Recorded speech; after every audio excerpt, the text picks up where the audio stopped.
Assalamu alaikum warahmatullahi wabarakatuh.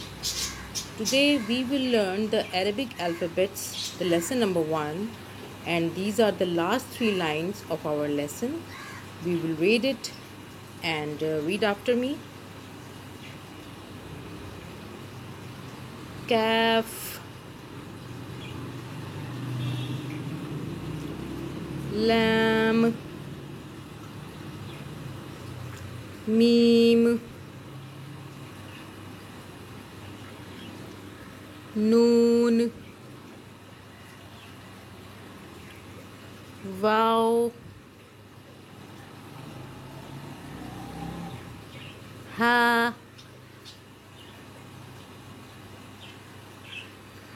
Hamza, Ya,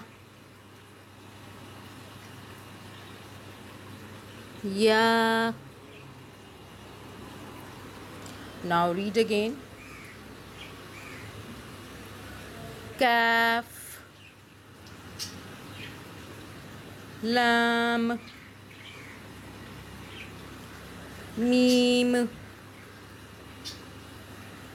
Noon,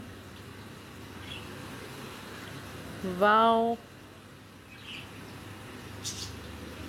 Ha, Hamza, Ya, Ya.